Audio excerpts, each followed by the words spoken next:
Afternoon, everyone, and welcome along to this meeting of the Finance and Resources Committee for Wednesday, 24th of April, 2024.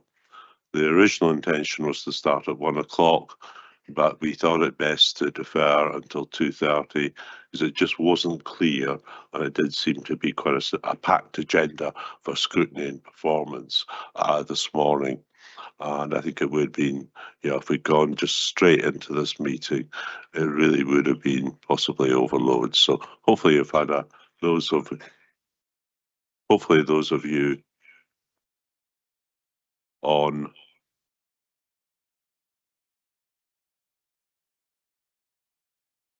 Right. Are we okay there? Right, okay. So hopefully most of you who are on scrutiny committee as well have had a reasonable break for lunch. You know all the rules by now. I'm just now going to ask Kirsten as clerk to advise of any apologies. I don't think there's any, but also to ask members, and I think it's possibly only one online, to confirm that they're present. Kirsten. Thanks, Convener. No, we don't have any formal apologies this afternoon, and I think we just have Provost McDade joining us online. Can I just confirm that we have the Provost, please? Good afternoon. Thank you. All other members are present in the Chambers, Convener. Thank you, Kirsten. Next, are there any declarations of interest?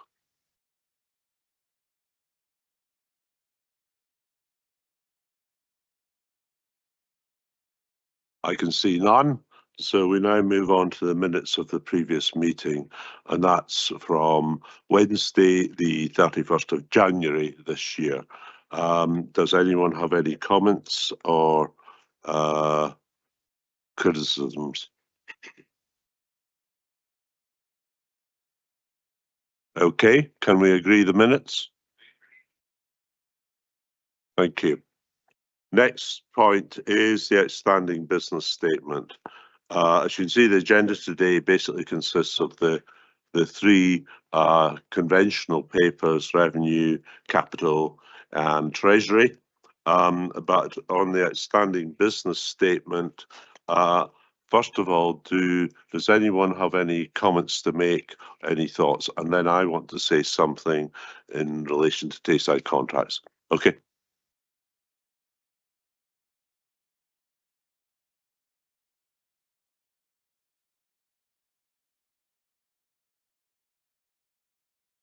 Grant, Councillor Legge. Grant.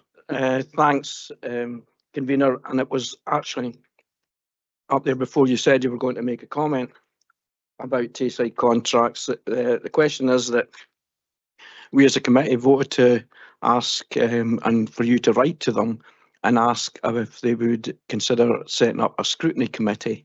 As of today, have you had a written response to the decision where there's no change because of the 75% rule? None of the votes that took place actually counted in any way. So that was back in March, and I would expect you'll have had written confirmation of your letter, because it would only be courtesy of Tayside contracts to have done that. Could you confirm that, please? Right, and in fact, we're talking March of last year, not this year. And I indeed wrote, following my letter to a note to Councillor Durno. I then referred on to Keith McNamara on the 26th of April 2023.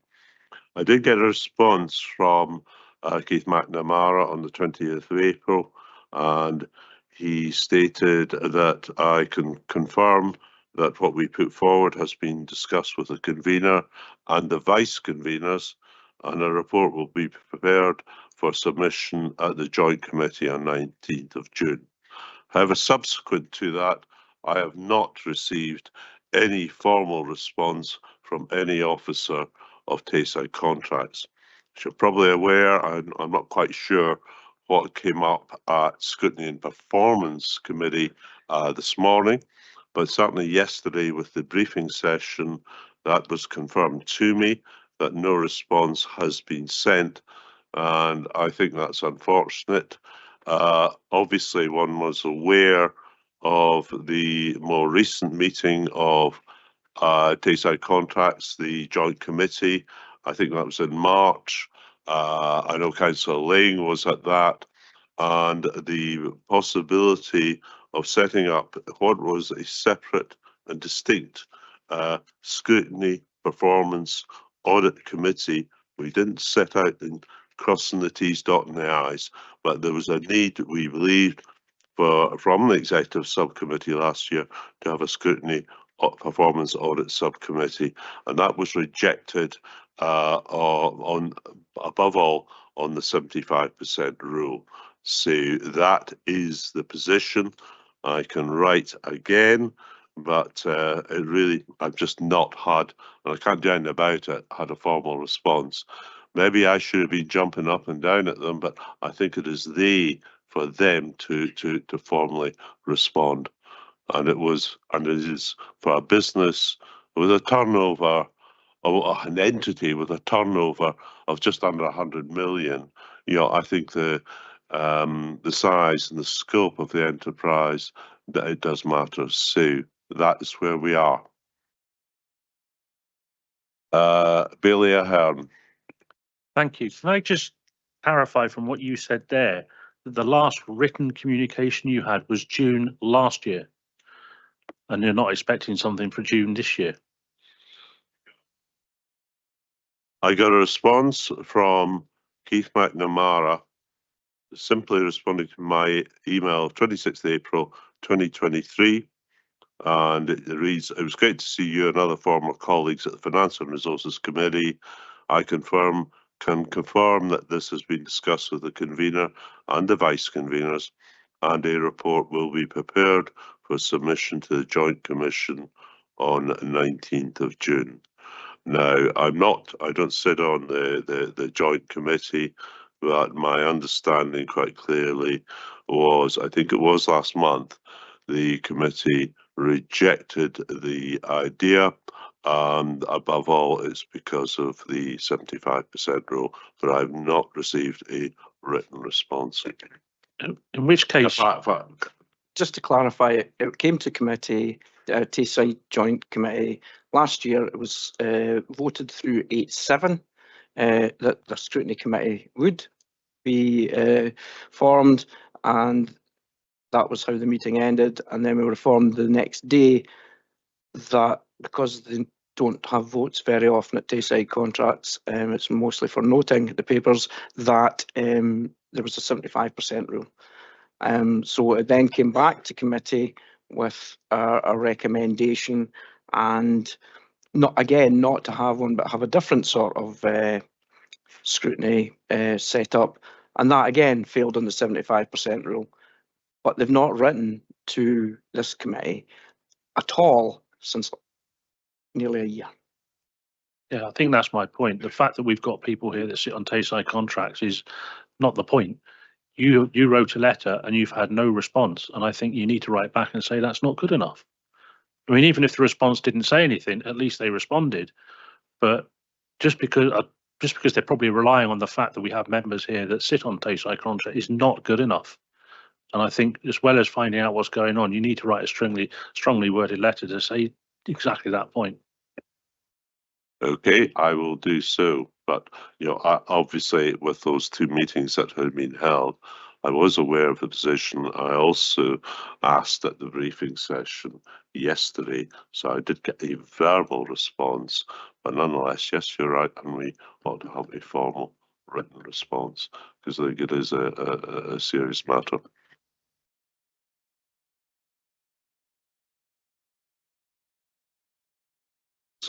Next, I've got Councillor Cuthbert. Thank you, Convener. Yes, yesterday's meeting was very interesting. I'm just pondering that there seemed to be a will to change the percentage from 75% down to 50% within Perth and Kinross. My question is, what's the process that has to be followed to do that? Is it does the minute of agreement have to be amended? Is it the Tayside Joint Board that makes that decision? Just how would it work if we wanted to change it? I think, yes, Lisa is head of legal and governance, and this is very much a governance issue. My view would be that if that was the will of the joint committee, then that would be the instructions, and officers can make an amendment to the minute of agreement to that effect. If that's what, given that they are representatives of their council, if they wanted to change their voting around that, then that would be within, as far as I'm concerned, that would be within their powers, and then that could just be reflected.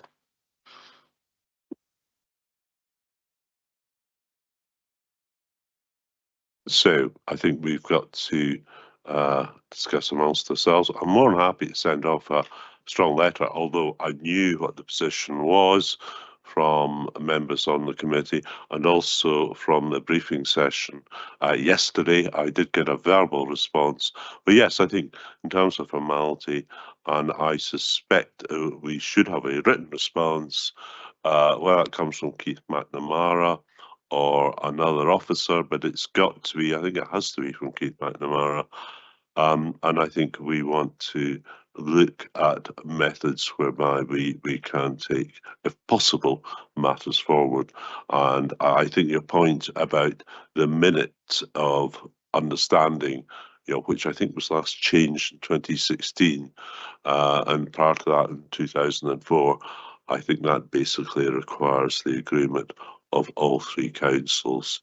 So it's how we can move forward from this. Just in respect to this, should there be fewer than the full committee? Say there's 12 people there and we're quorate. Is it 75% of those 12 that can make a decision to change? Or does it take the full committee to agree it? I'm not quite clear. Just so if someone puts forward a motion at a joint committee meeting, is it 75% of those present that can carry it? Lisa.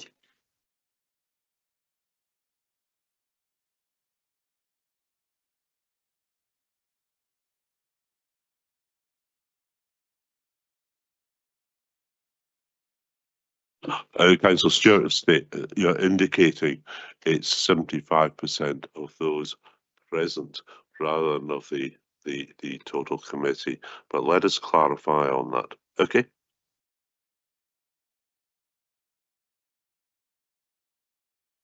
Councillor Barrett. Thanks, convener. I was just wondering if we can get some officer advice as to what the best way out of this impasse would be. It seems to me that there's, certainly from our point of view, a need to modernise Tayside contracts, governance and scrutiny arrangements. It seems that the members of the joint board by majority thought so too, but that seems to be being thwarted by their archaic constitution. Now, you know, I would have thought that, you know, given what the head of legal services has said, that no councils would be happy with that situation. And therefore, there, you know, I would have thought an appropriate officer level, there should be a means of hammering that out that would be more effective than the convener of this committee writing, however strongly worded letters to which there's going to be no reply or no timious reply. So I wonder if we could have either a response from the head of legal or some thought given as to how we take this forward. I'm not entirely sure that as a kind of verbal update, we're in the best place to decide that at this precise moment. Lisa. Or Thomas. Yeah, I'm happy to raise it with Roger, the question with Roger as the clerk. I mean, he will be aware of the feeling in the chamber yesterday at the briefing that the 75% was a barrier for, was perceived as a barrier for progress from the elected members within this chamber, but also from some of the other elected members who were on the call. Ultimately, it will be for constituent parties to decide that if they are willing to let the joint committee agree a way forward in terms of their voting, the way that we would do these changes could be made. But I'm happy to pick that up with Roger to see if we could make progress. It may well be that what we do is we retain the 75%, which I think was brought in for good reason, at the time. If we retain the 75% for, say, major decisions like we do with changes to our standing orders or things like that. But it may well be that we can introduce more flexible voting on more routine matters. So I'm happy to explore that with Roger Benny and also with the head of legal at Angus to see if we can make some progress on that.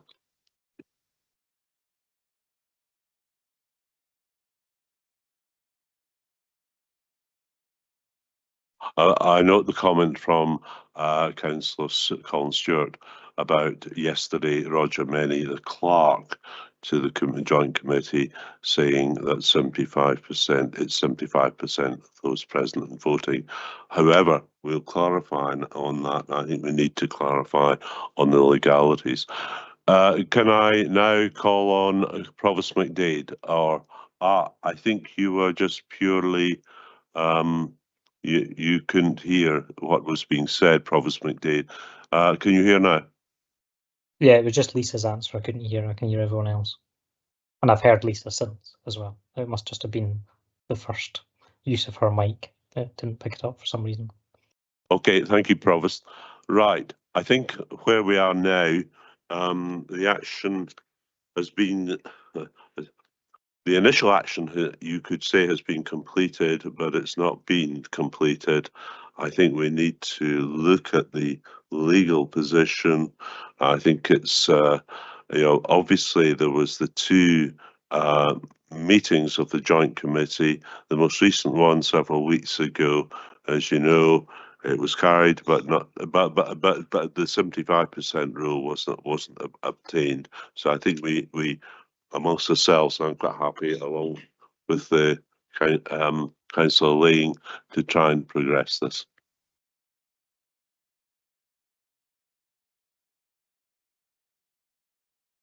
Yeah, happy to take it offline and move on and proceed with the next papers.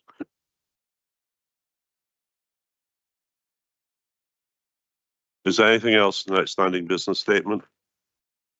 Don't perceive that there is. Right, we now move on to the first of the three substantive papers, and that's on the revenue budget monitoring paper. And can I ask Scott Walker to speak to and present the paper? Thank you, Convener, and good afternoon, councillors. This is the fourth and final revenue monitoring report for 23-24 and is based on our January ledger. I'm pleased to advise members that the report sets out a projected underspend for 23-24 of £1.373 million. This is a positive movement of just over £2.4 million from my last update in January. The final position for 23-24 will be included in the unaudited annual accounts that will be considered by the Audit and Risk Committee on the 24th of June, prior to submission to our auditors. In section 5 of the report, we provide an update on service revenue budgets.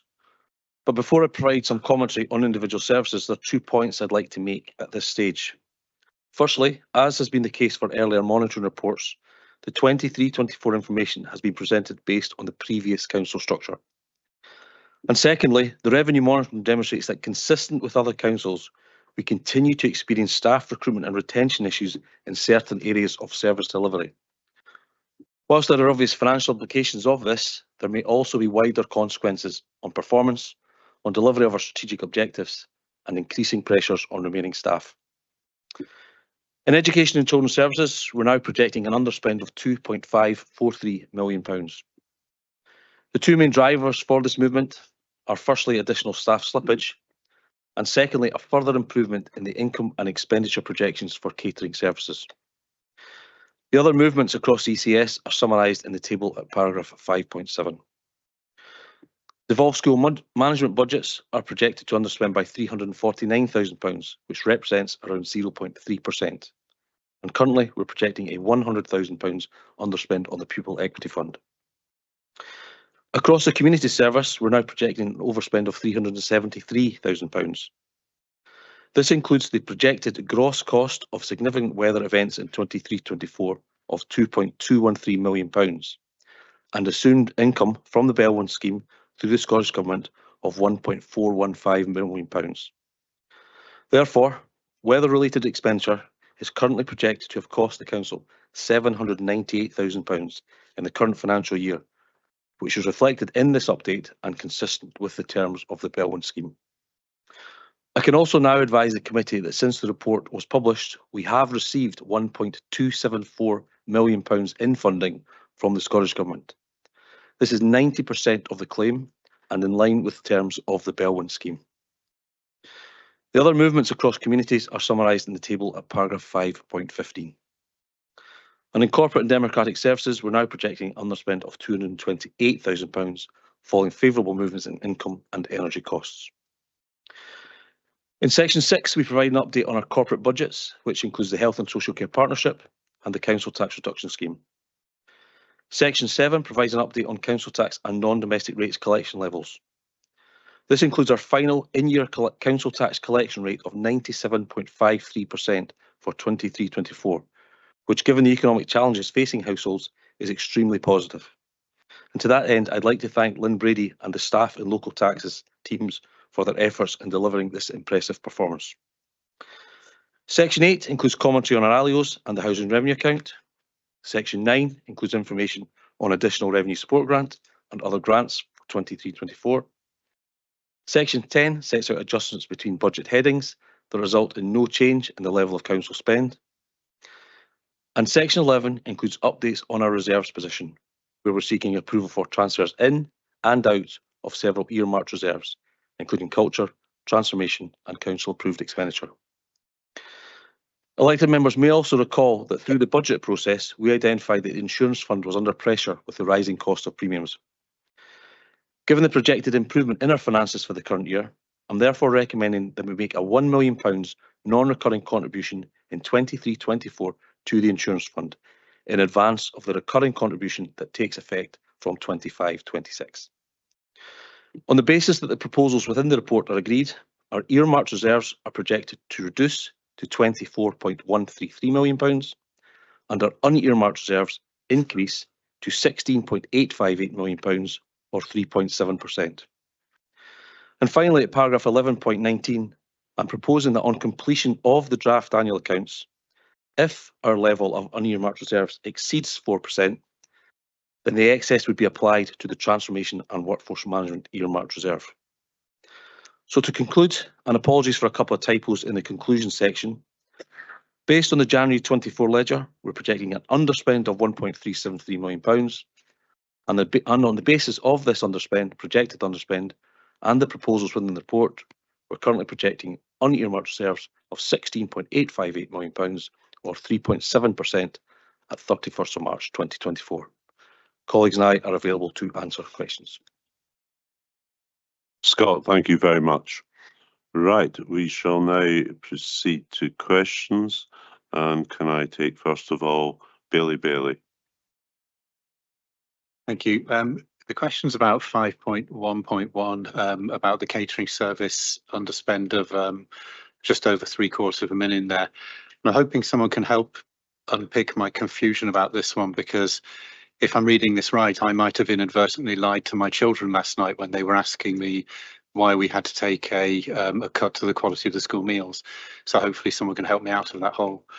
So 5.1.1 says there's a increase in the net projected underspend of £750,000 on catering service, and that's because of the latest information about further increase in school meal uptake. But just a couple of months ago, it was necessary to take a option in the budget named standardisation of the school meal offer, where one of the sort of cautionary tales about that was it would result in a reduction in uptake of school meals, and therefore a drop of that revenue line, and that was 400,000. Am I reading this correctly, or am I getting that wrong? Is this maybe because of the reporting periods not matching, or do we face a situation now where we've upped the prices, we've reduced the quality of the product, and we now know that actually in that fiscal year leading up to that, we actually had £750,000 surplus, not an overspend? Thank you. Thank you. And I think I will go to Scott on this, because it's about how we report the figures. So I'll start it and perhaps colleagues can jump in as well.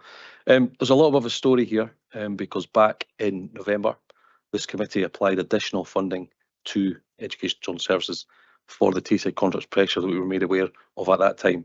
So we added £2.1 million to that line in the budget from reserves. We subsequently received updated monitoring from Tayside contracts, which has reduced that significantly, and that's what's reflected within this monitoring report. So I think we're talking apples and bananas a little bit, because we're talking about the current year based on existing projections. Next year will come through the normal monitoring. Just one point, I don't think we're given less quality. I think there's less choice, is what we're putting forward in the budget process. I hope that helps.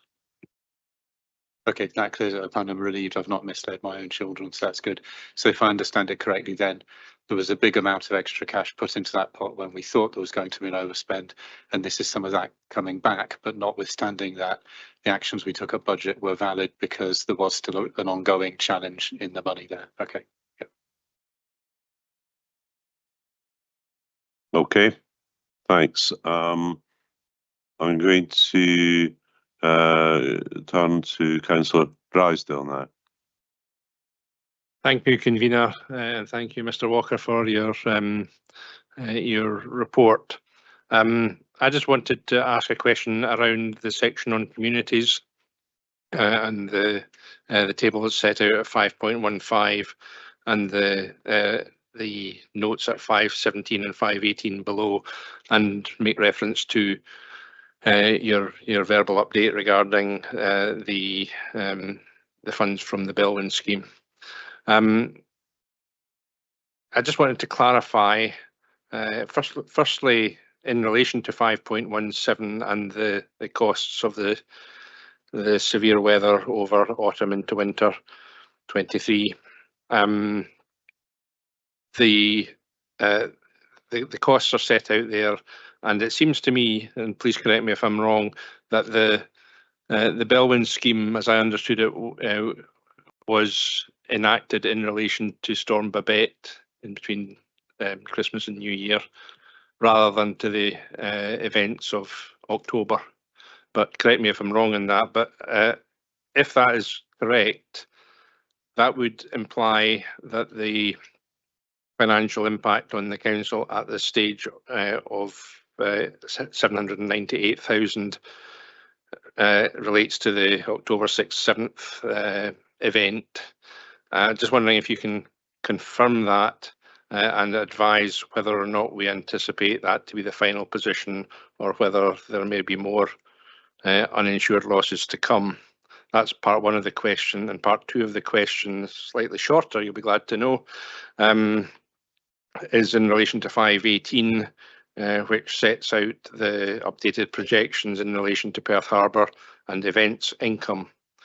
In particular, I wanted to ask about events income, and as set out in Appendix 2, there's a projected overspend / under recovery of income within the events budget of £100,000, and I wondered if you could clarify what that in principle, or in the main, should I say, relates to. Thanks. Thanks, Councillor Drysdale. That is effectively two questions, but nonetheless, let's try and expedite matters. I think we take, first of all, on the flooding position. I'll turn to Scott, but also turn to Fraser Crofts. Scott, do you want to say anything? Yeah, thank you. So just to clarify, the money we're receiving for the Bellwyn scheme is for more than the events in October. The Bellwyn scheme was initiated for the storm before Babette, which is at the start of October. It's the cumulative. Sorry. No. So Bellwyn scheme was kicked in officially for the storm before Storm Babette, which was at the start of October, the unnamed storm. The figures in here cover, and this is going to test my memory, but storm before Babette, Irwin, and Jocelyn, I think. So there are 4 or 5 cumulative events that are part of this £2.2 million cost to the council. Does that answer that part of the question? Yes, it does. So yeah, that's fair enough. So the 798,000 figure isn't specifically in relation to the 6th and 7th of October. It's not in relation to any one event. The Scottish Government issue our contribution to any events at the start of the year is 0.2% of our reserves. So that's a published figure by the Scottish Government. So and it covers the year. So it covers all Bell winnable events. Okay, thank you for creating a new verb there. So just to clarify, basically my reading of the scheme, Scott, is just to make sure that once Bellwyn is triggered in any point of a year, then it's almost that it flows on from one storm to another up until 31st of March, and you're eligible under the scheme, for subsequent storms. Yeah. Well, just to be clear, it flows on for any event. I mean, it's more than storms. But once it's active for your particular area, it is active for that year. I don't know, Fraser, do you want to come in, or will that suffice? Fraser? Thanks, Kabir. No, I've got nothing further to add. Thank you. Okay, thanks, Fraser. Right, the second part is on 5.18, and this is in relation to Appendix 2, planning and development, and on the events income. Which officer would like to comment on that? So I'll start, Okay. Convener. So in last year's budget process in February 23, an income target of £100,000 was set from events income. That has not been achieved in the current financial year, and this is now being reflected within our monitoring position. I don't know if any colleagues on the call want to come in and add anything to that.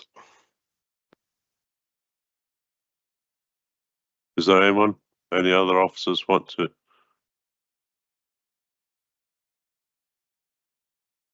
Okay, if there's anything more substantive, I'm not seeing, then we'll revert back to you.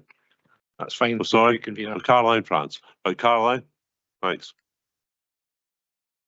Yeah, just briefly, if I could just add to that, colleagues across the council have been working with our external partners and have managed to secure some income which has gone directly towards events that they have been involved in, but it hasn't come into the council towards our 100,000 target. It's gone direct to individual events and third parties, but colleagues across the council have been working on that. Okay, I think that should suffice. I'm now going to move to Councillor Duff. John. Thank you, Convener. My question is in relation to paragraph 13.4 on page 24 of the paper, where it tells us that the Scottish Government have withheld distribution of the £145.5 million national amount for teachers, and that our budget has been constructed on the basis of this funding forthcoming during the financial year. I just wondered what reasons the Scottish Government have given for withholding that amount, and have they confirmed that this amount will be paid to us during this financial year? Thank you. Again, Scott, and also I think probably Sheena Devlin. Yep, I'm happy to start. So in terms of the figures, we were aware that there was £145.5 million nationally being withheld as part of the global local government settlement.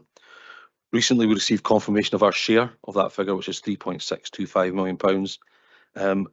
However, our budget assumes that money will be forthcoming. That's what we asked you to set a budget based on back in February. And I don't know if Sheena Devlin wants to come in terms of the detail around about the teacher numbers. Sheena.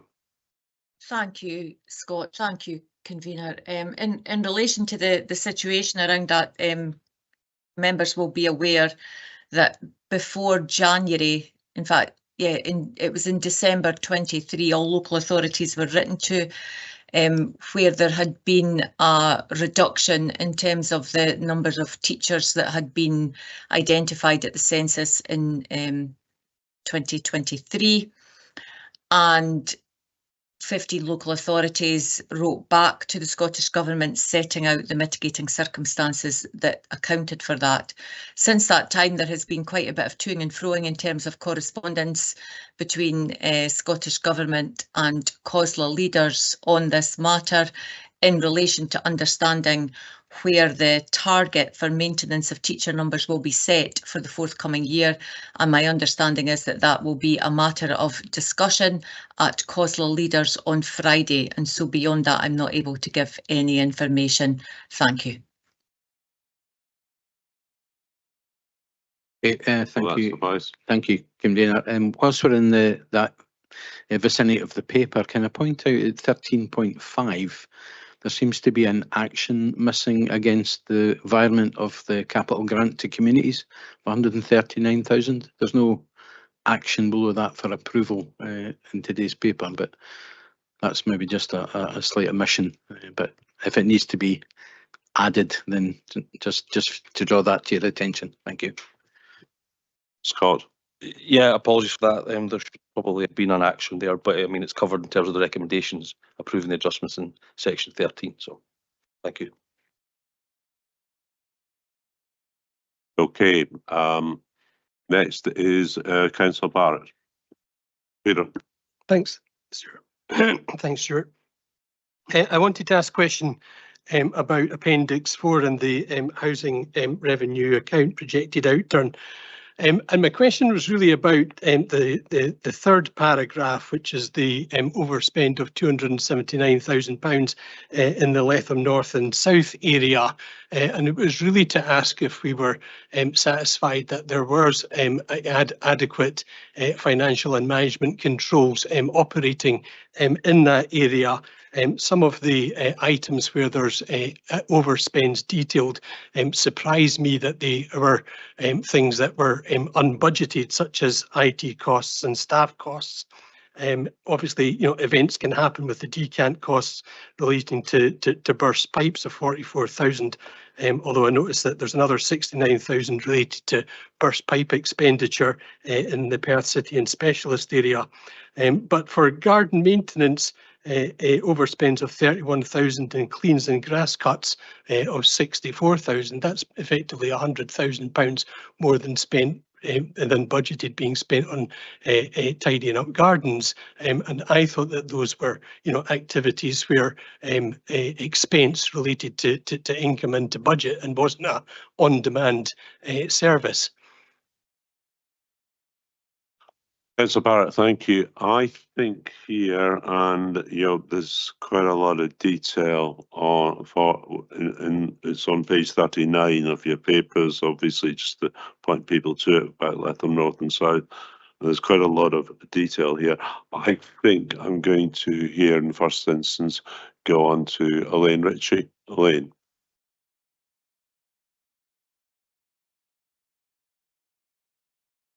Thanks, Convener. Yeah, some of the costs that Councillor Barrett have raised are non-recurring costs such as IT. Within the Letham team, it includes our income maximisation team, which is our rent service as well. So that's where the IT element comes from. And we didn't achieve our staff slippage within that area. In terms of the garden maintenance, that is related to our garden maintenance scheme. And we've just had to retender that work and the cost has increased as a result of that. So it's not that it's not been unplanned, it's just that we've had to retender that work. And the costs that have come back in have been a lot higher than what we anticipated, and there wasn't a lot of contractors bidding for that type of work as well. You've got a supplementary. Yeah. So can I just ask, am I correct in remembering that we froze the garden maintenance charges for this year, despite knowing that there was increased costs from last year? Is that correct? Yeah, that's correct, but we didn't anticipate the increase in costs that we actually received in the end. So there's a piece of work underway. We've only contracted for a year for that type of work, and there's a review of the whole garden maintenance scheme underway with Michelle Dow leading on it. So yeah, you're correct. Thank you. Okay, now move on to Deputy Provost Parrott. Andrew. Thank you very much, Convener. I certainly welcome our ability to make an early contribution of £1 million to improving the insurance fund. I think if we can do that, that's fantastic to improve the situation of that fund. But is there any sense that making that early contribution will enable us to mitigate or reduce in future the recurring contribution that was agreed earlier? Thanks. Scott, I suspect it is a big amount. In fact, it's an area I think I want to look at a bit more in depth.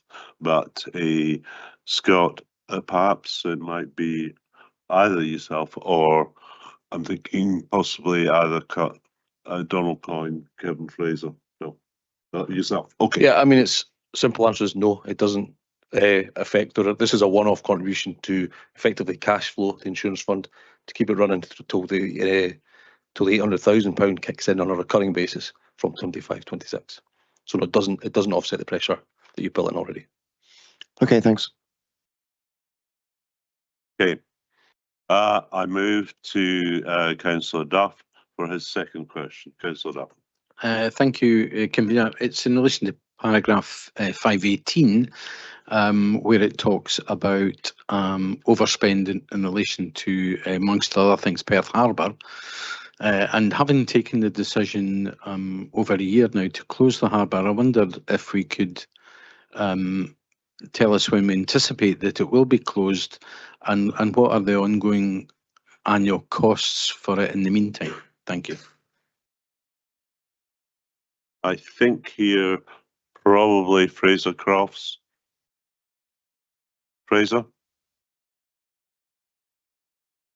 Thanks, Convener. I'm wondering if my colleague David Littlejohn is okay to take this question. Okay, David.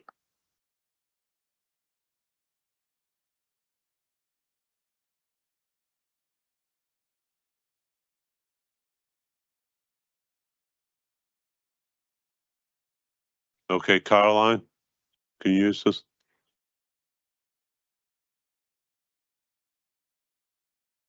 Okay, Alison Williams. Sorry, apologies. Yes, so I think I can answer, which is that the letter's been written, but we're waiting to hear back because we have to have permission to close, which is a national requirement. So we're waiting to hear back from that. David had chased that up 2 weeks ago because we haven't heard back. So there is no time frame on that at the moment. Can I come in? Yeah, okay. I don't think the microphone was close enough to maybe Alison, but I think to add to my knowledge to it, when somebody can correct me if I'm wrong, is that we have not been allowed to close it as yet, and we have paid off the harbour master and the deputy harbour master, and we're having to employ them on an ad hoc basis at the moment until we are allowed to close the harbour, and I think that's where the extra costs are coming from. So do we know what the sort of the annual ongoing cost is at the moment, roughly? Yeah. Well, I think somebody else might know the exact, but part of the 125,000, so that's 25,000. It looks like would be allocated to that. If 100,000 was to the events budget. So I'm happy to get in touch with you. That's fine. Yeah, John, but that's I think what's behind it. Okay, I think we may be able to provide you with further detail in due course, either via Alison or with David Littlejohn. The second question from Councillor Barrett. Thanks, Convener. I wanted to ask about the 110,000 transfer of climate change money to the environment and infrastructure, which is referenced in paragraph 13. It's also referenced to a paragraph 1022, which doesn't exist, which might be paragraph 11.4, but I can't actually see this 110,000 in any of the appendices or columns that are specified. Whether that's due to my inability to read accounts, I'm not sure, but I'm really looking for some comfort or confirmation that this 110,000 is going to remain as climate change earmarked reserve. Okay, and this I'm going to turn first of all to Scott.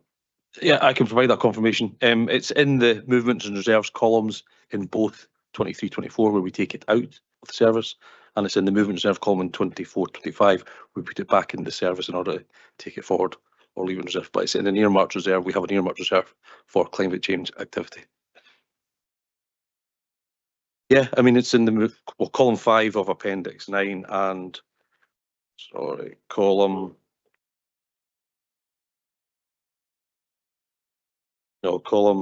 6, 5 of Appendix 1 as well, where we do the reserves adjustments. Okay, and also there's a second question from Bailey. Alistair. Thank you, Convener. I'm on 11.6, which reads that approval is sought to draw down £236,000 from the cultural earmarked reserve in respect of the Stone of Destiny and opening exhibition costs. Is that in addition to the amount that I think this committee approved in, it was either its January or maybe its October-November meeting for the cafe at the same attraction? Or does it include that number as well? And could someone remind us of what that number was that was previously given to CPK for the opening costs of the museum? Thank you. Scott, it's in relation to what we did previously. Can you? Yep, so it is in addition. These are the costs of, in effect, the opening, etc., etc. Back in January, you approved a £60,000 cost of refurbishment, and you agreed to underwrite the first few months-ish of running the cafe within the facility. So that will be reported throughout the year because that was left in reserves, and we will seek your authority to bring that out as and when the information comes forward.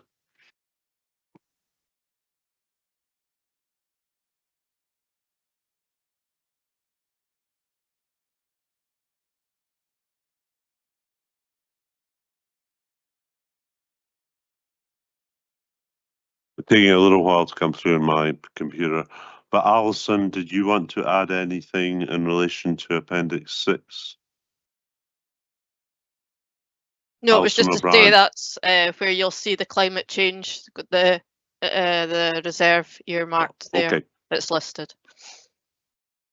And thanks, Alison, and also Caroline, you wanted to come in. Caroline?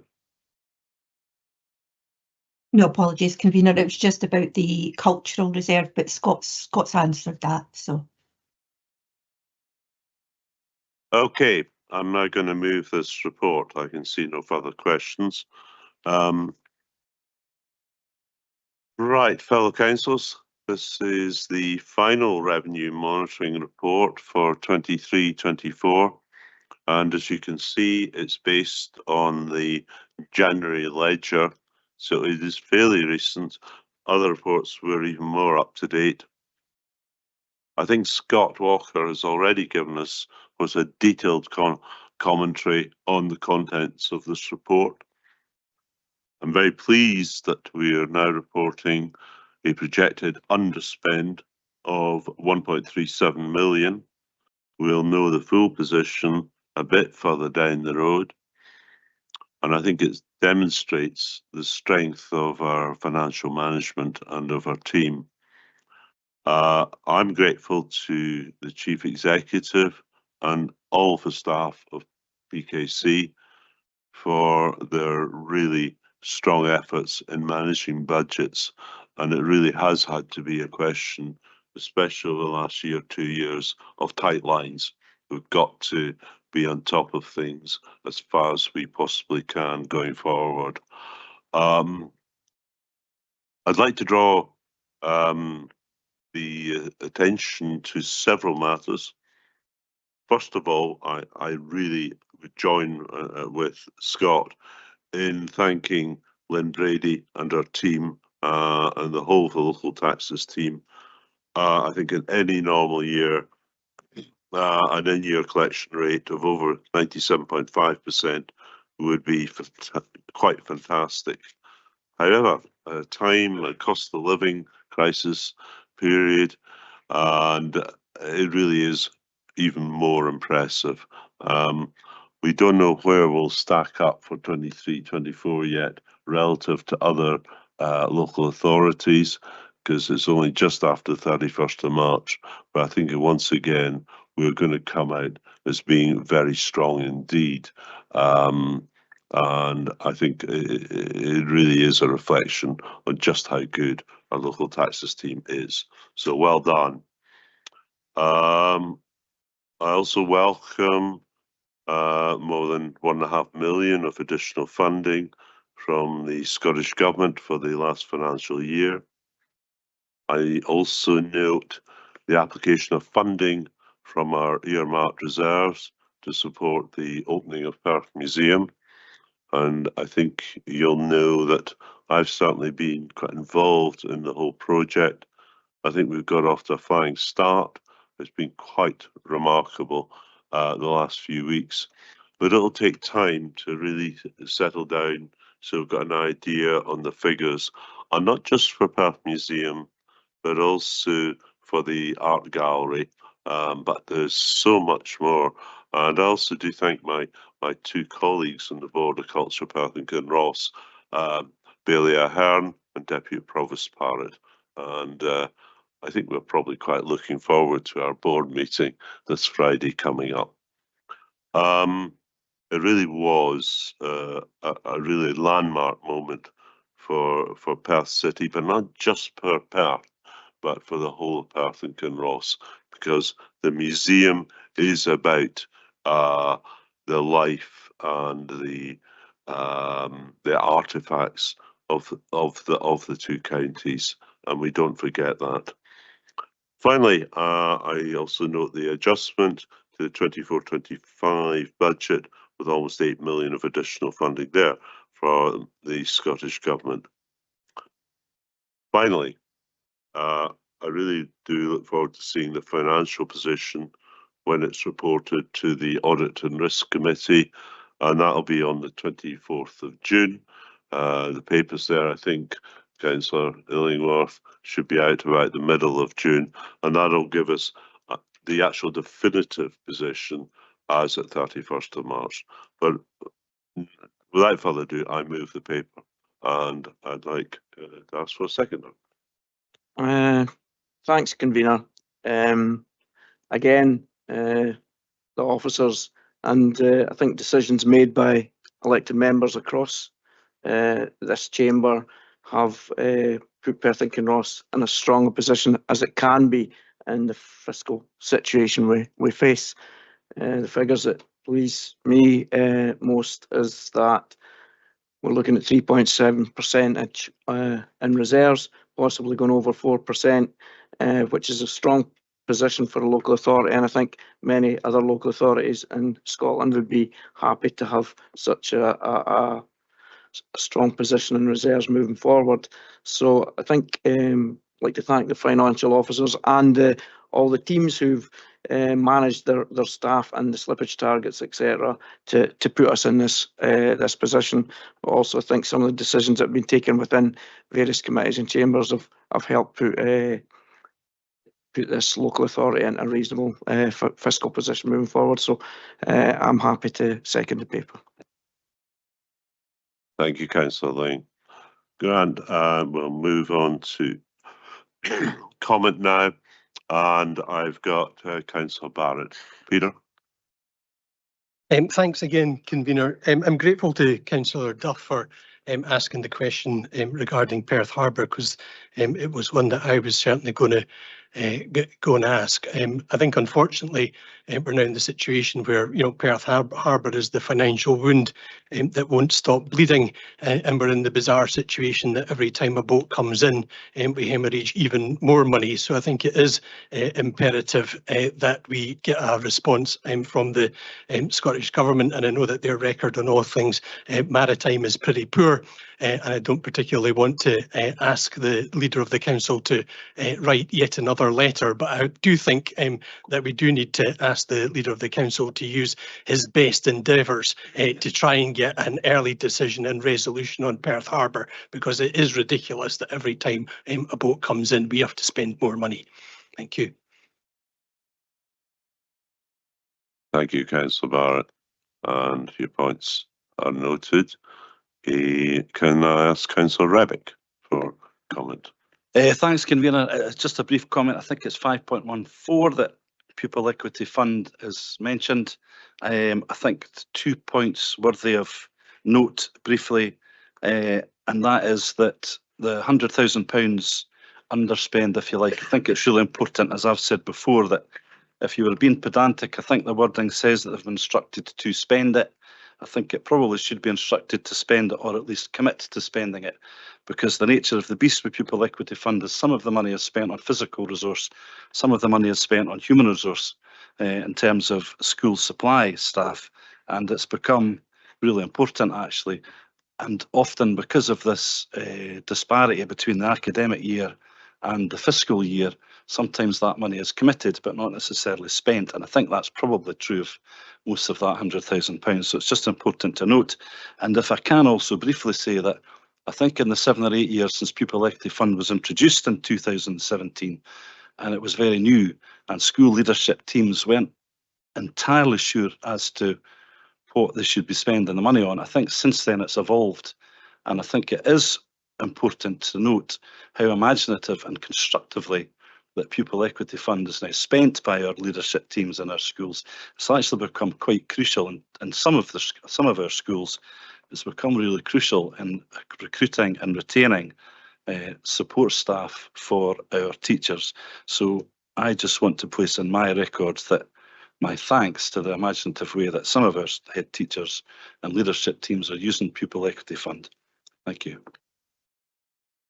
Thank you, Councillor Rebick. John, I'll move on now to Councillor Duff. John.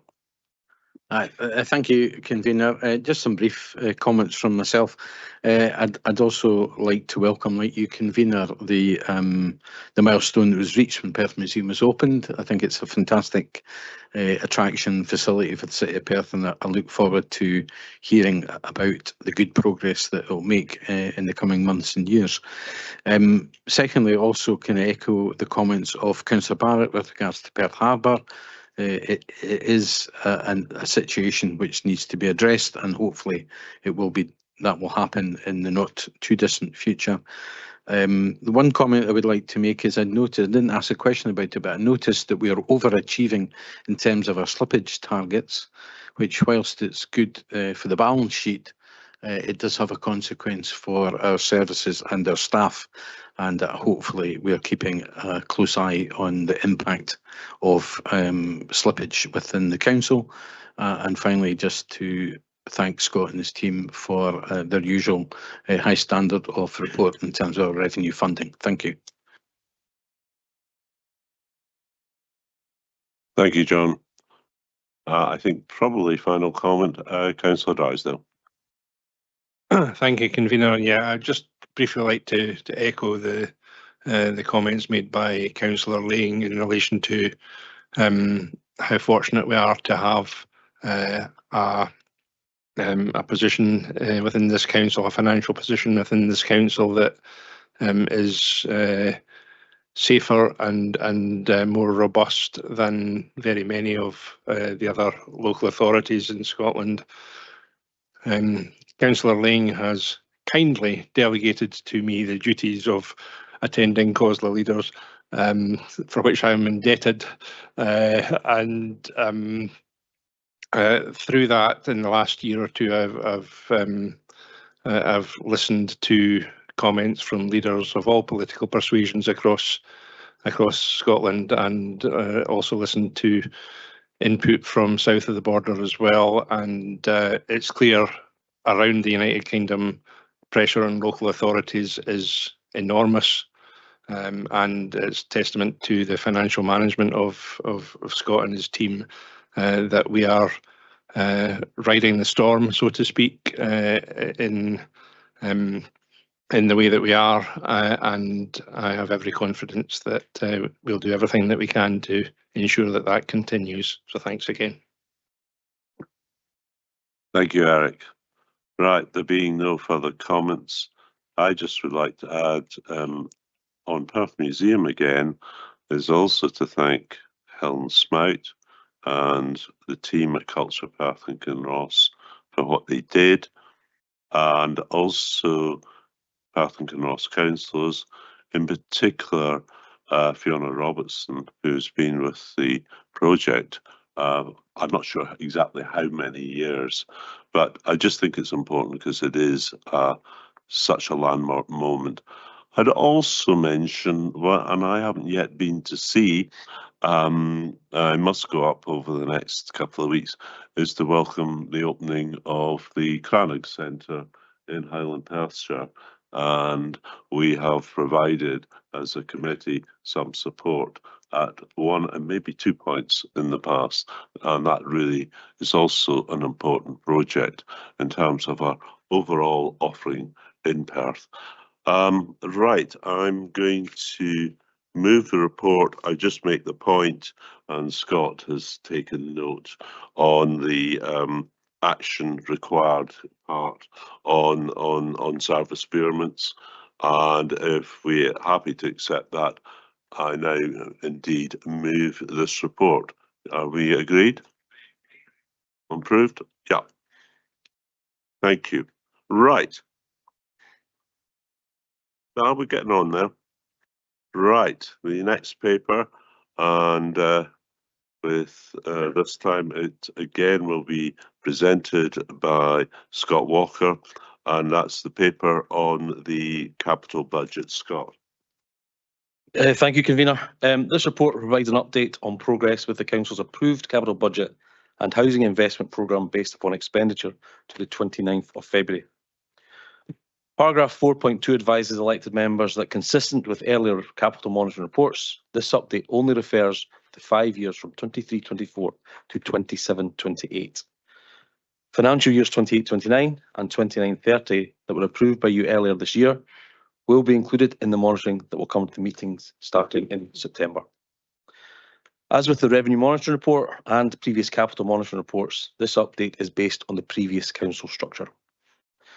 So Section 5 and Appendix 1 to the report sets out the updated resourcing of the budget, with expenditure on the General Fund programme to 27-28 currently estimated at just under £679 million. This is £55 million more than the position reported in January and includes the decisions taken by Council on the 28th of February, insofar as the impact through to 27-28. And the reasons for the increase are set out in the tables at paragraph 5.1 and 5.4.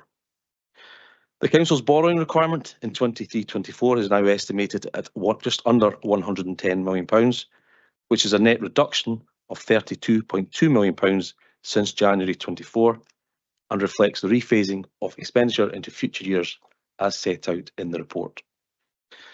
Section 6 and Appendix 2 sets out progress with the General Fund programme to date, together with recommended adjustments to the budget. Actual net expenditure to the 29th of February was approximately £114.6 million. And this is £47.5 million more than the position at the end of last February in 23 and reflects the current level of expenditure on major projects. Whilst construction inflation is independently reported as continuing to slow, members will be aware of the global factors that may impact on this going forward. Adjustments to education and children's services projects are set out in the table at paragraph 6.2.1.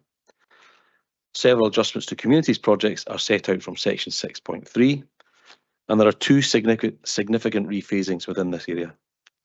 Firstly, in relation to Destiny Bridge, which is required following a review of the value of works completed. The project is progressing as planned and does remain on schedule. And secondly, in relation to PH2O, where the budget will be updated in line with the review of leisure assets that the Council will consider later this year. There's also an update on the Comrie flood scheme at paragraph 6.3.7. Appendix 4 to the report provides elected members with an overview of progress on significant General Fund capital projects. Section 7 and Appendix 3 to the report detail progress with the Housing Investment Programme. The total 5-year housing programme has increased to £96.2 million, with net expenditure to the 29th of February amounting to just under £19 million. Section 7 also includes details on adjustments to approved projects. At paragraph 7.5, there is confirmation that through the Council House buyback programme, 48 properties have been purchased in the current year, exceeding the target of 30. Subject to the approval of the adjustments set out within the report, the projected outturn for net expenditure on the General Fund programme at the end of 23-24 is currently estimated at £136.6 million. By the end of February, £114.6 million, or 84% of this projected expenditure, had been incurred. The projected outturn position for the Housing Investment Programme is estimated at £19.25 million. And again, at the end of February, approximately £18.9 million, or 98% of this projected expenditure, had been incurred.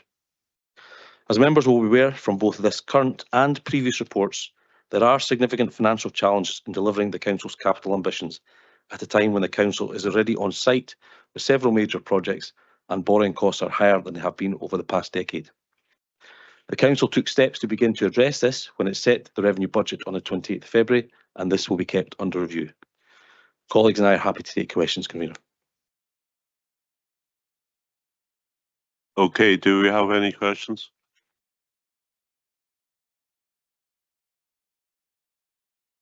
Deputy Provost Parrott. Thank you very much, Convener.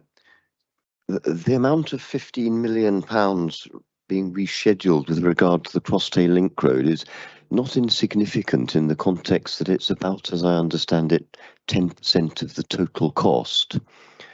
So I do wonder how that money not being spent is consistent with the project being on schedule, and unless, of course, we are on schedule and the works have cost less than we thought they would.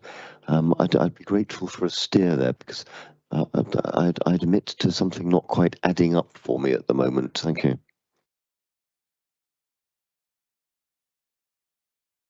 I think I'm right in saying, David Littlejohn. David.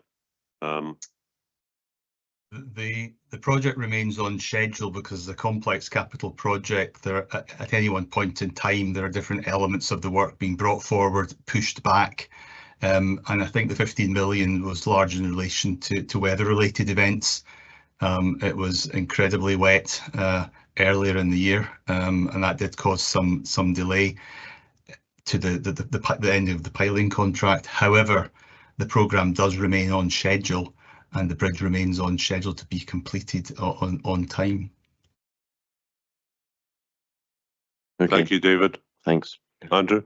Okay, no, that's fine, thanks. Okay, next question is Councillor Barrett. Peter. Yeah, thanks, Stuart. I wanted to ask page 60 of the report, paragraph 6.3.13, about the site improvements at the Double Dykes Gypsy Traveller site, where it says that 400,000 pounds has moved from last year into this year. I just wanted to ask, what are the nature of the works that have been delayed? Are they dependent on the chalet replacement before they can commence? And have the kind of capacity and recruitment or vacancy issues been resolved so that we can move forward at pace on these site improvements? Thanks. Thank you, Peter. And this is something that's come up on certainly more, not just today, but on other occasions. I can see Stephen Crawford, and I think Elaine Ritchie is looking to come in as well. Just take an order. Stephen? Okay, I mean, Elaine may want to add to this. Thank you for your question, Councillor Barrett. The Double Dykes is moving to pre-construction services at the moment, and we're looking to have a site start very soon. With regard to the resourcing issues, we've got those. We're currently interviewing project managers to assist development of the Gypsy Traveller site. Thanks, Stephen. Elaine, do you wish to add? Apologies, convener, my camera doesn't seem to be working. Just to say that doesn't relate to the double dykes. That spend of 409 relates to the transient site, which is our site that we're developing, is the transient site, and there is work being progressed on that. There's no spent to date, but we've got an identified site and we're just working through a flood risk assessment. So perhaps that's a bit misleading in that paragraph at 6.3.13. That's in relation to our transient site, not to our well-established site at Double Dyke. So that just needs a wee bit of clarity there, and apologies for that.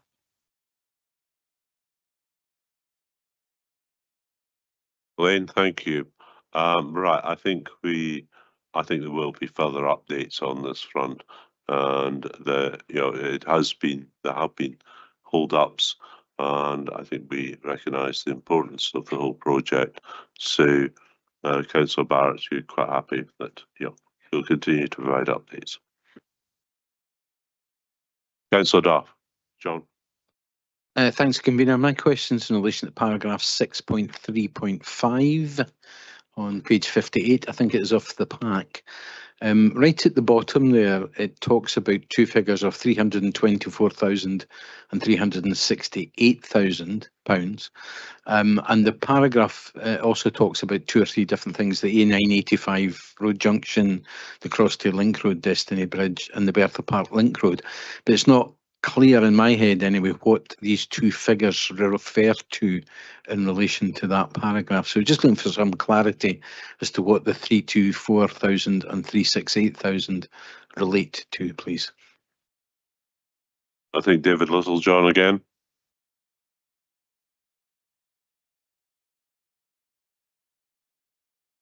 I think it's possibly one for Scott, convener. I'm actually still trying to find the reference on the report. Right, you may want to add to what Scott has to say. It's on page 58, and it's under point 6.3.5. But Scott. So I'm going to ask my colleagues, John Jennings, who's much closer to the detail, to comment, please. John.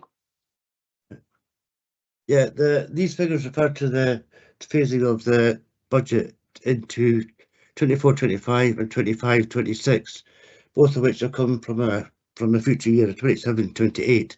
It's just the way the budget's been phased, and the split across those 2 years to get the work started.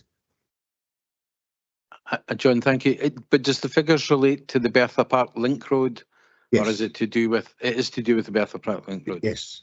Yes. Okay, sorry. Yes. It just had two figures, but there wasn't a clarification as to what part of the paragraph they referred back to for me. But that's fine. If it's in relation to the sentence about the Bertha Park Link Road, that's fine. Thank you. Okay. Sorry. Thank you. All right, I turn Councillor Duff for you. Before I turn to Councillor Barrett, and again, it may be just my computer's not being rapid enough and taking some messages. Caroline, do you wish to make some comment? Caroline France. No, sorry, convener. John Jennings has clarified it was the Bertha Park Link Road. That was all. Caroline, thanks. Right, Councillor Barrett. Peter. On page 59, the table in paragraph 6.3.8 refers to the Perth and Kinross lighting action plan and works that didn't take place last year that are now going to be have the budget moved into this year. I thought that we'd got to the situation where the Perth and Kinross lighting plan had been pared back to the minimum and only to projects that we were committed to. Or removing the nice to have to just leave the need to have. So it seems strange that we've got £400,000 which hasn't been spent, been carried forward for work that has been carried out last year. I see David Littlejohn. David, do you wish to come in? I wasn't sure whether it be you or Fraser Crofts here. The balance of the uncommitted lighting action plan fund still remains in the capital budget, but as you recall, council agreed to put on hold any additional expenditure. So whilst no new expenditure has been made, that balance of budget still is retained. Hence, it's been moved forward. A final decision requires to be made on whether or not to utilise that capital for other projects relating to the city centre, or indeed to reconsider the lighting aspect of that in the context of wider regeneration, or to redeploy that capital. So that's why it's still showing in the budget. Thank you. Thank you. Right, there being no further questions, I'm now going to move the report. Once again, I think Scott has given us a very detailed commentary on the position with capital budget and our capital plan. I think you can see quite a number of the adjustments within this paper are simply basically aligning resources with actual activity and a degree of rephasing of projects. I think we do continue to make good progress. I think with the capital budget that we are on top of matters. I think the other point I would stress is, and we can't, there's still risks out there, but one thing I think has helped, and that's, I'd asked quite a long time back, but on page 56, what's called the Building Cost Information Service, and the figures there are showing, it doesn't apply in all areas, but we're currently sitting on a 2.9% year-on-year increase in the construction costs. And that certainly is a lot better in the position a year ago, and markedly better than I remember some of the commentary we saw in relation to Crossdale Link Road 2 years ago, a year and a half ago. I think you'll know the Appendix 4, which I think is one of the more useful documents that we produce, and it gives a summary of progress on the Council's major capital projects, and we want to be continually on top of things and as to what's happening. It certainly shows the Riverside Primary School, and that's the first passive house primary school in Scotland. That's now open, and I'm sure you've probably seen some of the recent photographs in the press. I won't say much further about Perth Museum.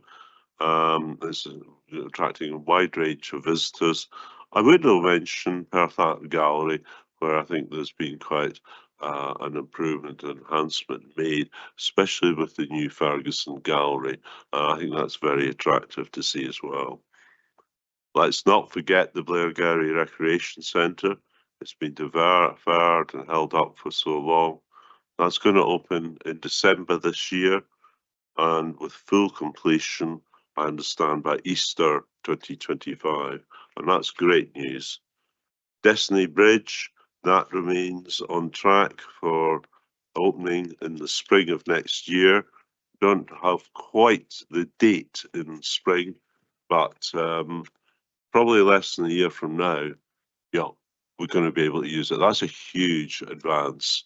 I know opinions differ on the bridge, on the CTLR. I think it's a major enhancement to our transport infrastructure, and also in contributing towards congestion and air pollution in Perth City. And we're also going to see Perth High School opening in summer 2025 and should be completed by the summer of 2026. So I think good progress is being made on delivering what is about 679 million of investment across Perth and Kinross, not just in Perth City. It's investment that's going to enhance our roads, our bridges, our buildings and other infrastructure.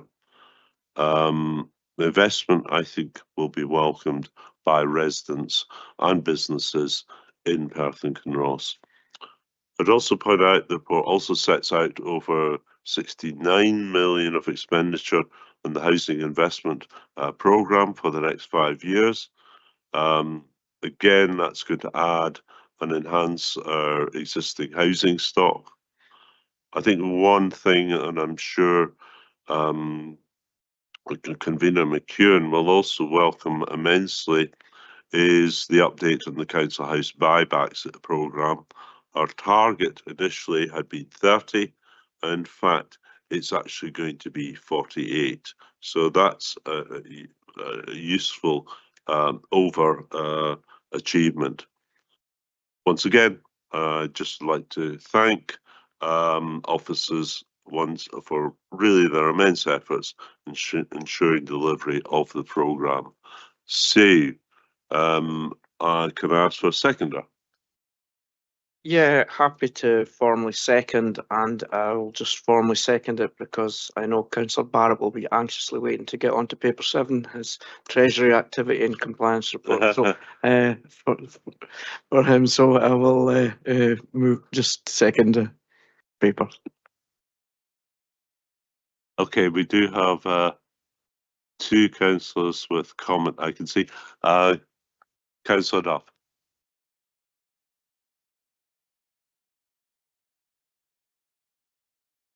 All right, Councillor McEwen is first.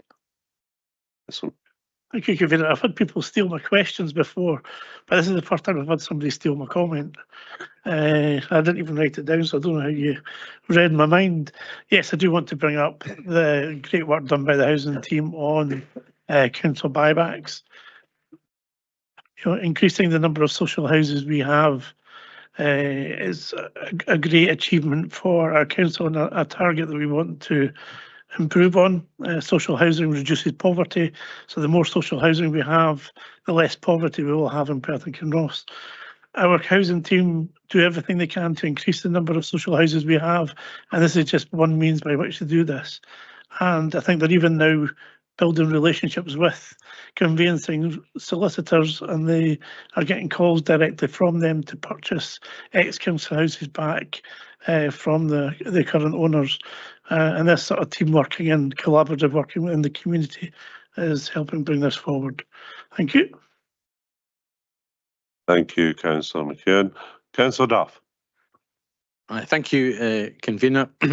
I just wanted to say that despite the financial challenges, I think we do have an ambitious capital programme in front of us, and it's good to say that it's making a good progress. And it's good to see that a number of these projects are coming to completion, although it's been open for a while. Riverside Primary was officially opened recently as the first of our 3 passive house builds. There's been Dergowrie Rec and Perth High School, and the leader and I were just talking about the significant energy savings that have been made as a result of our decision to make these passive house builds, and it will reap rewards for us, I'm pretty sure, over the course of the lifespan of the building. It's also good to see that the Harris Academy extension is coming to a completion, and I'm sure that will be of massive benefit to the pupils in Castlegowrie, and I'm sure that they will be pleased that we took that decision as well. And finally, just nice to see the Perth Museum completion as well. Thank you, Convener. Thank you, John. Right, I think for the first time today, Councillor Colin Stewart. Colin. Thanks very much, Convener. It's a very small part, it's very localised to Ward 2, but I just wanted to draw attention on page 2 of Appendix 2 to the hypothecation out of the Road Safety Initiatives budget of £84,000. I think that was previously dedicated to Strathmore Cycle Network for safety measures on the A94. That's really important because we know that we're going to get an increase in traffic on the A94 and to an extent the A93 with the opening of the Crosstail Link Road over and above any organic increase that there would have been in traffic. But also that a lot of that increase in traffic will be heavy goods vehicles travelling between the Central Belt and the North East. A lot of my constituents and my fellow ward colleagues' constituents in settlements along the routes were worried about are already worried about the speed of vehicles passing through their villages, but we're worried about the increasing number and the increasing weight of the vehicles that will be coming. So setting aside that £84,000 in to deliver road safety initiatives in this financial year is a really welcome move, and there have been a number of very successful meetings between the road safety team and communities in Gilton, in Balbeggie, in Burlton and Woodside, in Meagle, with Scone and Cooper Angus to come. There's been a huge amount of engagement. The discussions have been really welcomed by both the communities and the road safety team, and I think that's been a very good example of how we can actually come forward with sensible proposals, take them out to communities, get feedback on them, and get a really positive response and dialogue going. And I look forward to those measures being completed over the next months to come. Thank you. Thank you, Councillor Stewart. I have to say the word hypothecation is one I've not deployed for some time, but it's a good word. Can I turn to Councillor Barrett? Peter? Yeah, thanks, Convener. I just wanted to say that I agree with the comments made by Councillor Tom McEwen as housing convener. I think it is really good news that we've exceeded our targets for council house buybacks, and that's the kind of bright side of the equation. I think the dark side of it is unfortunately that we've failed to meet our affordable housing completion target for the year of 200 houses and have fallen short by some sort of 25. I think the 175 houses is still good performance, but it isn't up to the target that we set ourselves for the year just past. And I think that the current year is going to be even more challenging. And I think, for the first time in something like 20 years, we might be in danger of not being able to spend our housing grant for the Scottish Government. So, I think that there is an impending crisis in the council's council house new build programme, and I think it would be an opportune time to reconvene the Affordable Housing Member Officer Working Group to look at all the different strands of how we might be able to maximise developments this year. And I think that there's also a role for the newly formed SEAG to look at all the council's land holdings once again, or property holdings once again, because I think since the last time it was done, the housing market has changed dramatically. I think land supply issues are critical in this matter, and that I think we need to reappraise the suitability of all sites that we hold and are held within the public sector that we can influence to ensure that we do get close to the 200 houses for next year. And I think that there's a grave danger that we might not, if we don't really grasp the nettle now. Thank you. Thank you, Councillor Barrett, and I think you make a number of germane points, and I'm sure Councillor McEwen will consider them. I don't see any further requests for comment, so what I'm going to do is to ask the committee to agree the report and approve the contents. Are we agreed? Thanks. Right, we move on to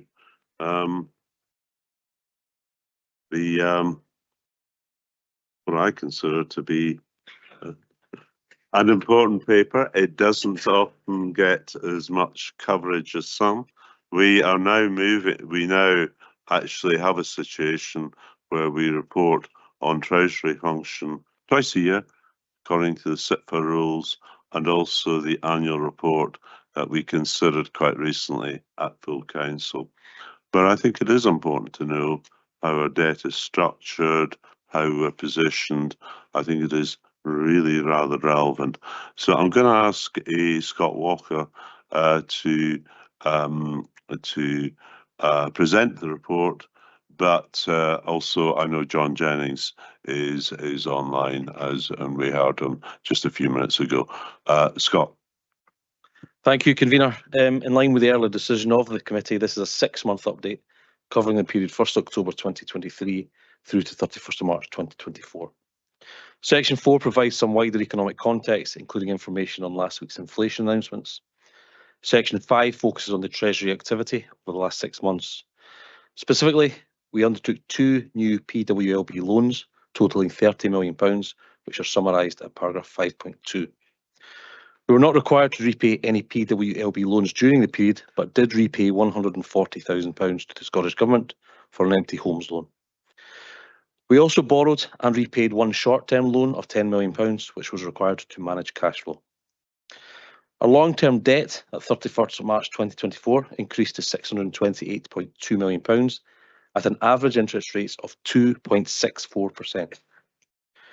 We made 12 fixed-rate deposits during the 6 months, totalling £62.5 million at an average interest rate of 6.53%. During the last 6 months, through our proactive approach to Treasury management, we generated over £670,000 in investment income. All investments were made in accordance with the approved investment strategy and permitted investments, and were also consistent with our cash flow requirements.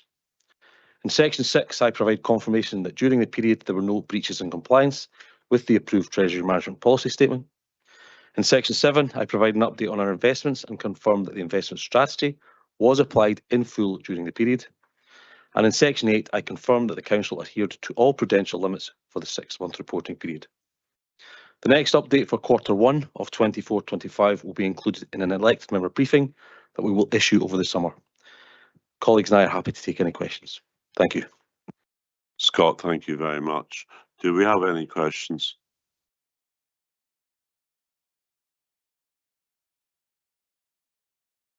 Okay, it appears we don't. Bailey Ahern. Deputy, I think Deputy Provost Barrett got in first, and then it's Bailey Ahern. Andrew. Thank you, Art. I'm delighted to see that we generated a reasonable amount of income from investments. But am I right in thinking that as the large amount of borrowing we did at best rates is gradually used up, and we will again be borrowing against specific requirements, our ability to garner interest on investments will reduce further? Thanks. Yes. We've been drawing down the borrowing we undertook at the rates you talked about over time. We're now borrowing again, so our opportunities for generating the investment income will be less so. Could I just add, Scott, at any point we do require a certain minimum level of investments, basically for cash flow purposes. Yeah, of maybe 20-30 million. I don't think it's as much as that. John, what would your advice there be? I think that's actually a very reasonable estimate, 20 to 30 million, just to turn over as the monthly, month to month. Okay, thanks. Bailey Ahern. Thank you very much. I'm just trying to make head and tail of the table on page 98 for our investment transactions. You've got totals at the bottom of each column, but they don't, to me, relate or add up to anything. Apart from the column number 1, where it's got 12, then it's got an average, but the average is not that. The average rate isn't that, and the average term of days doesn't work out. So I'm just wondering where those figures at the bottom of each column come from. Scott or John? I'm assuming it's a weighted average, but John, do you want to confirm? Yes, that's correct. It's a weighted average which takes account of how long the loan, the deposit was made for. So a fixed deposit of longer duration will have a bigger impact on the average.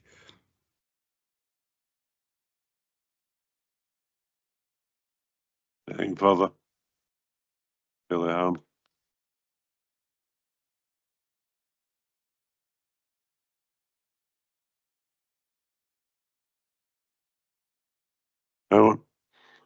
Okay, I shall move this report, last of the day. It covers the period from 1st of October 2023 right through to 31st of March 2024. So it is actually quite well up to date. It also aligns with what we're going to see to some degree in the annual report and accounts when they come to audit and risk at the end of June. Scott has given us a summary of the contents of the report. It, as usual, provides commentary on the wider economy, plus a summary of our own Treasury activity. Section 5 provides us with an update on the excellent investment returns that we have enjoyed during 23-24, but the level of total investments will, given the capital programme, decline in coming years. I welcome confirmation through the report that there were no breaches in compliance with our Treasury management policy. The investment strategy was applied in full throughout the period, and our prudential limits were adhered to. I think the also thing I would point out, I was just working out some figures earlier, we can't know exactly where interest rates will go medium long term. Probably down, but it may be longer than to fall than we'd anticipated. But I think one thing that was strong with us, with our maturity of our debt structure, in particular Public Works Loan Board, I think I'm right in saying it is just over 80% is on funds of 30 years and more. So we've locked in the past at cheaper rates, and I think that is certainly a big help for us to going forward. Right, anyway, I'd like to ask the committee to note the report and approve the contents. And to, yes, sorry, Councillor Lane to second. Thanks again. I'll be brief. I think we have enough trust in our officers to do exactly what we're meant to do. So it's no surprise that conclusion 9.4 that's already been mentioned 2 or 3 times, that there's been no breaches, adhered to policy, and that's what we'd fully expect our finance team to do, as well as all the other good work they do. So happy to move the report, second the report. Thank you. And I was getting ahead of myself there. Does anyone have any comments?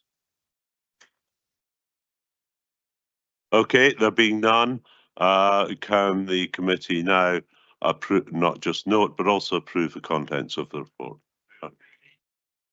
Okay, that concludes Finance and Resources for today.